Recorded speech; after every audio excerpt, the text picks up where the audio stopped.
A segunda história fala da divulgação irresponsável de um drama íntimo.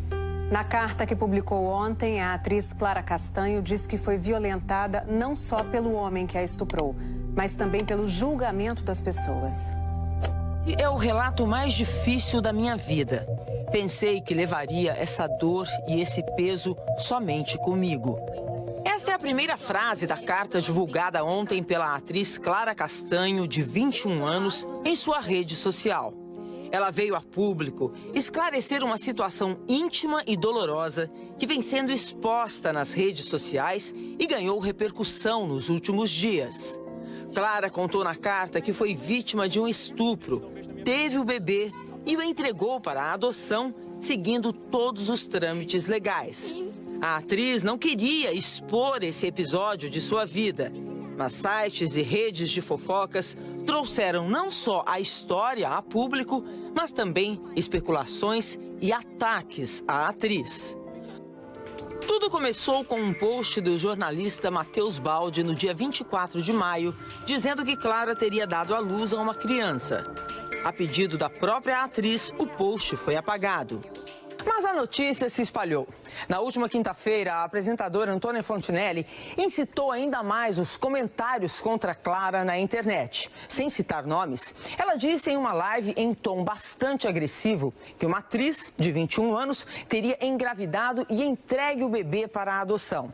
E depois disso, Clara se manifestou pela primeira vez sobre o assunto através de uma carta aberta em sua rede social.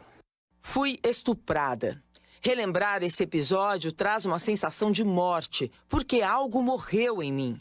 As únicas coisas que tive forças para fazer foram tomar a pílula do dia seguinte e fazer alguns exames.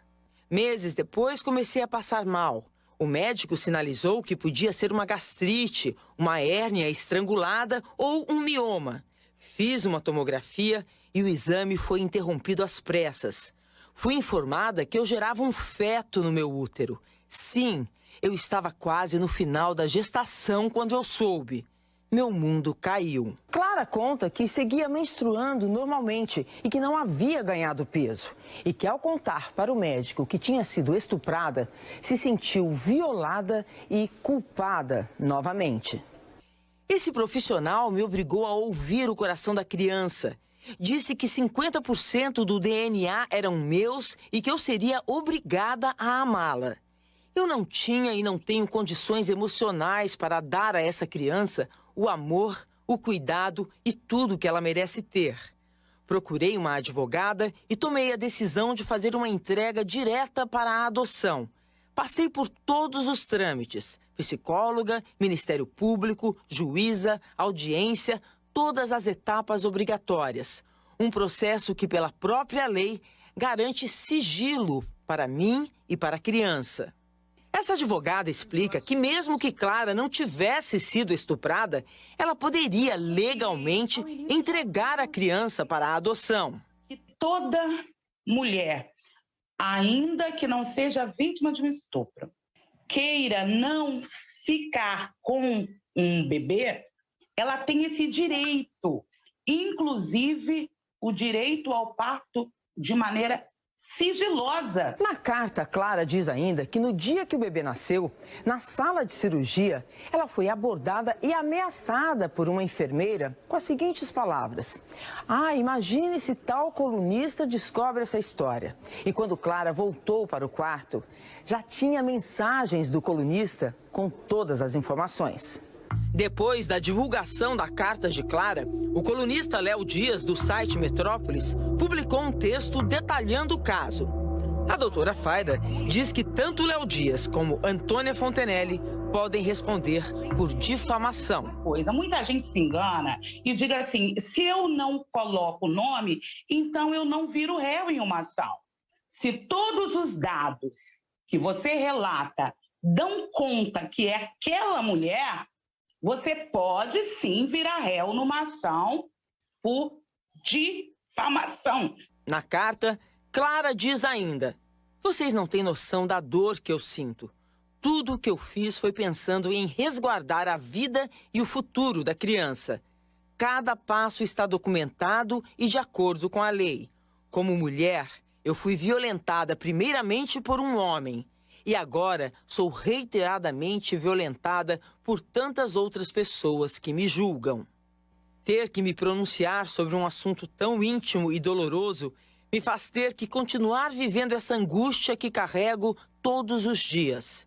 Espero que, ao menos, tudo o que me aconteceu sirva para que mulheres e meninas não se sintam culpadas ou envergonhadas pelas violências que elas sofrem. Entregar uma criança para a adoção não é crime, é um ato de supremo cuidado. O Fantástico procurou a Clara Castanho, mas ela preferiu não dar entrevista. Por mensagem, disse que está tudo muito difícil e recente e que o que poderia dizer nesse momento já está escrito na carta.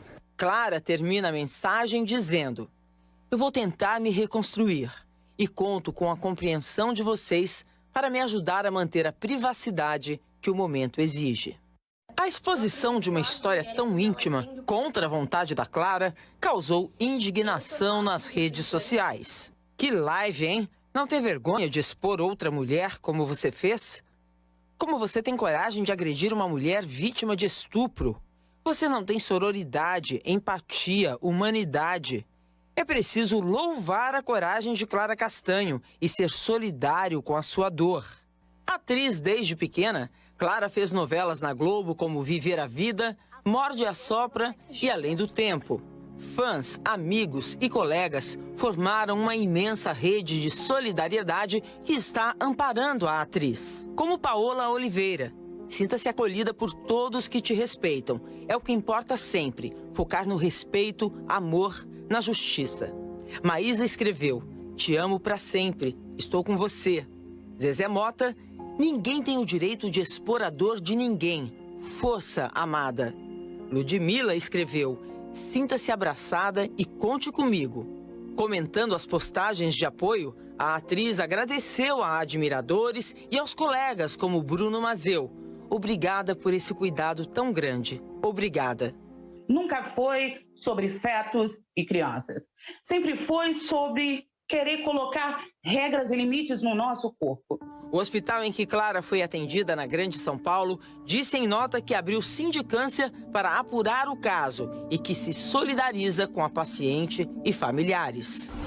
O Conselho Regional de Enfermagem de São Paulo diz que vai apurar a denúncia da atriz sobre vazamentos de informações sigilosas.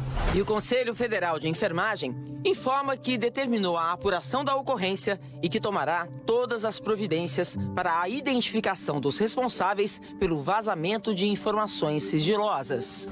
Em postagem, Lilian Tarran, diretora de redação do Metrópolis, diz que o site expôs de forma inaceitável os dados de uma mulher vítima de violência brutal e que a matéria foi retirada do ar.